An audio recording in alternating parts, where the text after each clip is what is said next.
بسم اللہ الرحمن الرحیم۔ آج ہم ڈسکس کریں گے قرارداد لاہور 1940۔ مارچ 1940 میں برصغیر کے مسلمانوں نے قائد اعظم کی زیر صدارت ایک قرارداد منظور کی۔ اس قرارداد کے بعد تحریک پاکستان کا باقاعدہ آغاز ہوا۔ یہ قرارداد منٹو پارک لاہور میں منظور ہوئی تھی تو اس کا باقاعدہ نام قرارداد لاہور تھا۔ اس قرارداد میں لفظ پاکستان کہیں بھی استعمال نہیں ہوا۔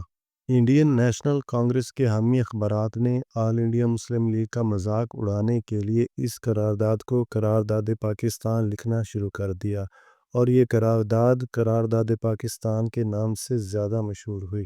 عام طور پہ خیال کیا جاتا ہے کہ یہ قرارداد 23 مارچ 1940 کو منظور ہوئی تھی، جبکہ حقیقت اس کے برعکس ہے۔ یہ قرارداد 23 مارچ 1940 کو پیش کی گئی تھی اور یہ قرارداد 24 مارچ 1940 کو منظور ہوئی۔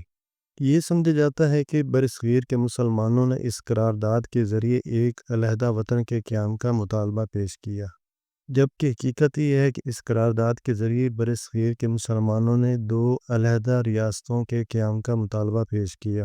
ایک ریاست برصغیر کے شمال مشرق میں جس میں بنگال اور آسام شامل تھے، جبکہ ایک ریاست ہندوستان کے جنوب مغرب میں جہاں آج کل پاکستان واقع ہے۔ اپریل 1946 میں دہلی اجلاس میں مسلم لیگ نے اپنے اس مطالبے میں ترمیم کی اور اپنے مطالبے کا اعادہ کرتے ہوئے کہا کہ برصغیر کے مسلمان صرف ایک ہی وطن قائم کرنا چاہتے ہیں اور وہ وطن پاکستان ہے۔